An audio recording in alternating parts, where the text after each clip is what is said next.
क्यों लगेगी बाबा साहब की प्रतिमा? ये प्राइवेट प्रॉपर्टियां हैं क्या? जिसकी रोजी रोटी खा रहे हैं मिश्रा जी, अनिल मिश्रा, उसी कानून की किताब को पढ़कर वो रोजी रोटी खा रहे हैं, बच्चे पाल रहे हैं।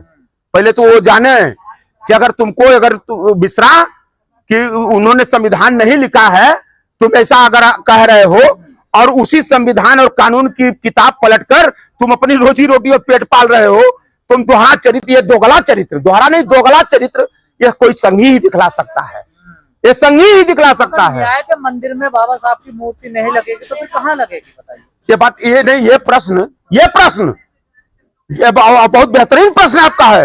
ये उन संघियों से पूछिए, पूछना चाहिए आप जैसे विद्वान पत्रकारों को कि बाबा साहब भीमराव अंबेडकर की मूर्ति, पंडित जवाहरलाल नेहरू की मूर्ति, राष्ट्रपिता महात्मा गांधी की मूर्ति अगर देश के उन सर्वोच्च स्थानों पर नहीं लगेगी तो क्या सावरकर की मूर्ति लगेगी रे संघियों? बताओ ना, सावरकर की मूर्ति जिसने माफीनामा लिखा है उसकी मूर्ति और नहीं तो धाकर का लगवा दो, लगवाओ धाकर का, उसी नहीं जिस पोजीशन में उसकी वीडियो वायरल हुई है उसी पोजीशन में लेकर लगवा दो। चूंकि देश को तो उसी दिशा की तरफ तुम लोग ले ही जाना चाह रहे हो, ये संघी जो है उसी दिशा की तरफ ले जाना चाहते हैं। जो कर्म इनके धाकर कर रहे हैं, कुलदीप सेंगर कर रहे हैं, जो कर्म इनके अभी वो ब्रिजभूषण शरण सिंह ने किया है, जिस कर्म को अभी एक बलिया के इनके 80 बरस के नेता वो पता नहीं कौन सी दवाई खाकर मतलब बहुराया हुआ है। संघी इतने निर्लज्ज होते हैं। मैं जात का ब्राह्मण, काशी का ब्राह्मण हूं। एक बार आप सारे मित्र कभी बनारस घूमने आइए और आप मेरे घर आइए और मेरे घर में देखिए कि मेरे घर में डॉक्टर अंबेडकर की मूर्ति है कि नहीं। इस आजाद भारत के हमने राम को नहीं देखा है, हमने कृष्ण को नहीं देखा है, हमने बुद्ध को नहीं देखा है, हम उनके आदर्शों को पढ़ते हैं बस। लेकिन इस आजाद भारत के सबसे बड़े अगर कोई देवता हमारे लिए हैं, भगवान हैं, तो गांधी हैं, नेहरू हैं और अंबेडकर हैं। कोर्ट में जो अंबेडकर जी की मूर्ति नहीं लगने दिया जा रहा है और जिस मानसिकता के लोग नहीं लगने देना चाहते हैं वो वही लोग हैं, वो संघी मानसिकता के लोग हैं जिनको डॉक्टर अंबेडकर से, इस देश के संविधान से, इस देश के महापुरुषों से, इस देश की आजादी से का जिन्होंने विरोध किया, आज वही डॉक्टर अंबेडकर की मूर्ति का विरोध कर रहे हैं। आप एक चीज बताइए कि डॉक्टर अंबेडकर हमारे आइकान हैं, इस लोकतंत्र के आइकान हैं। उन्होंने इस देश को संविधान दिया है, जिस संविधान के दायरे में हम आप सारे लोग जीवन जीते हैं। सबके जीवन जीने की एक जो शैली हमको मिली है उस संविधान के माध्यम से मिली है।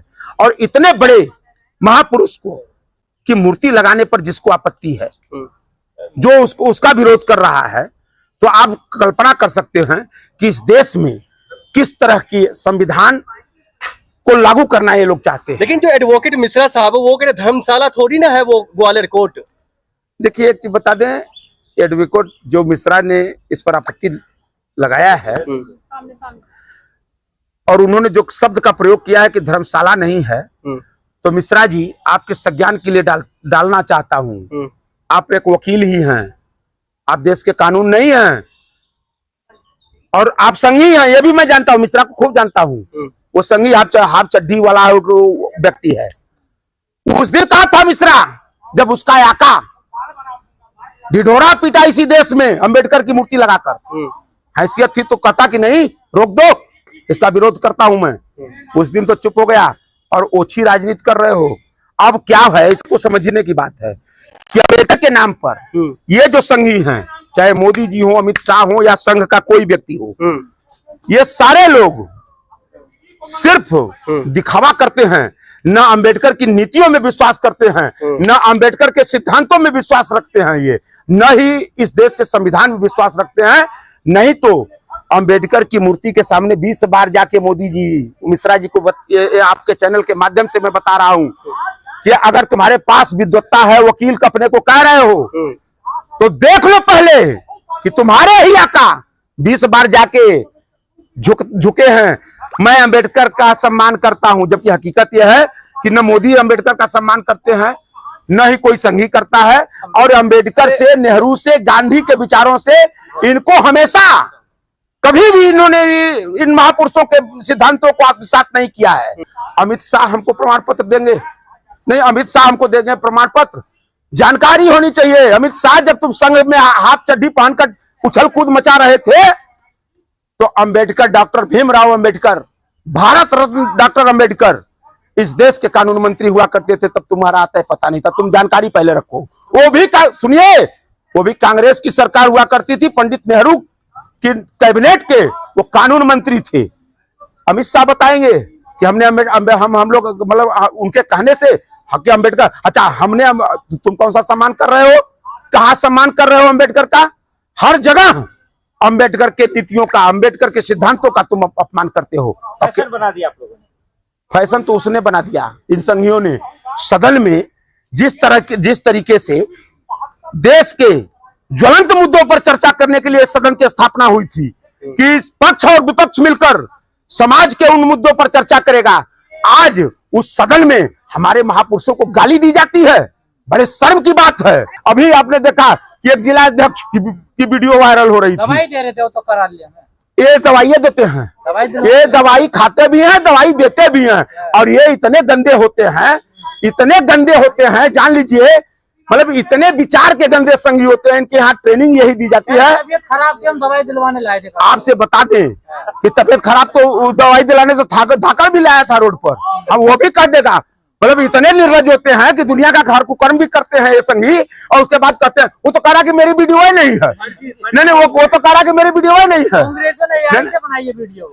एआई से कांग्रेस ने, कांग्रेसियों ने यही आरोप लगा रहे हैं। नहीं, उनके अब यही समझ लीजिए कि आज 10 बरस से ऊपर हो गया है सत्ता में बैठे हुए केंद्र की। इनको अभी भी इनके हर काम के लिए कांग्रेसी इन बेवकूफों को नजर आते हैं।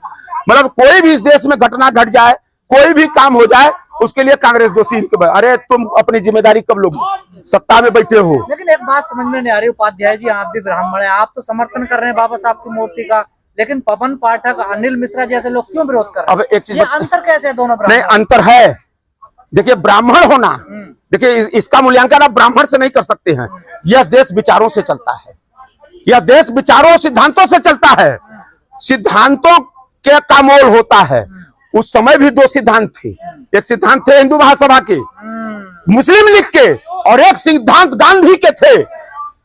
एक सिद्धांत गांधी के थे। तो गांधी के साथ क्या इस देश का ब्राह्मण नहीं खड़ा था? बहुसंख्या में खड़ा था। आप इसको समझिए, ये समझने की चीज है। और सावरकर भी ब्राह्मण था, सावरकर गोलवरकर भी ब्राह्मण था, लेकिन कई % ब्राह्मण उनके साथ खड़े थे। ये समझिए, सिद्धांतों के मूल्यों के आधार पर ही, दोष गुण के आधार पर ही निर्णय होना चाहिए हर चीज का। और आज भी इस देश के लिए नहीं, पूरे विश्व के लिए गांधी की विचारधारा सर्वोपरि है। उस विचारधारा को एक नहीं 100 बार जन्म लेंगे मोदी, 100 बार सत्ता में बैठेंगे, वो तो अलग विषय है। लेकिन गांधी की विचारधारा को न कभी ये छू पाएंगे, न कभी मिटा पाएंगे। इस देश के संविधान, इस देश की न्यायपालिका, इस देश की संसद की कुर्सी पर जो मोदी बैठा, खुद उस कुर्सी की अगर उस पर अगर बैठा व्यक्ति, अगर डॉक्टर अम्बेडकर मानता है, तो उस कुर्सी पर बैठने का अधिकारी वो नहीं है। और ऐसे लोगों को तत्काल संज्ञान लेकर सुप्रीम कोर्ट को जेल भेज देना चाहिए। लेकिन जो सुप्रीम कोर्ट में मूर्ति लगाई है चंद्रचूड़, जो डीवाई, वो भी तो ब्राह्मण थे, उनसे सबक नहीं ले सकते क्या? देखिए, एक चीज बता दें आपसे, हमने अभी उसी पर डिफिनेशन किया है। उसी पर डिफिनेशन हमने किया है कि आदर्शों की बात होनी चाहिए, विचारों की बात होनी चाहिए। क्योंकि ये हमेशा संघ के लोग, आरएसएस के लोग, हिंदू महासभा के लोग, मुस्लिम लीग के लोग, ये हमेशा गांधी के और अंबेडकर के विचारों के विरोधी रहे हैं। ये हमेशा तलवे चाट विचारधारा को इन्होंने अपनाया है। ये अंग्रेजों के विचारधारा को ये मानने वाले लोग थे। ये अंग्रेजों के तलवे चाटने वाले लोग थे। ये आजादी की लड़ाई को गलत बताने वाले लोग थे। इनसे आप अंबेडकर के और गांधी के और नेहरू के आदर्शों की बात करेंगे या नेहरू के संदर्भ में बात करेंगे, ये कभी न माने हैं न कभी मानेंगे। लेकिन इनके मानने से न मानने से न नेहरू की महत्ता कम होगी, न गांधी की महत्ता कम होगी, न अंबेडकर की महत्ता। तो क्या मूर्ति लगनी चाहिए ग्वालियर हाईकोर्ट में? हम ग्वालियर हाईकोर्ट की बात छोड़ दीजिए, अंबेडकर, गांधी और नेहरू की मूर्ति भारत के हर घर में लगनी चाहिए।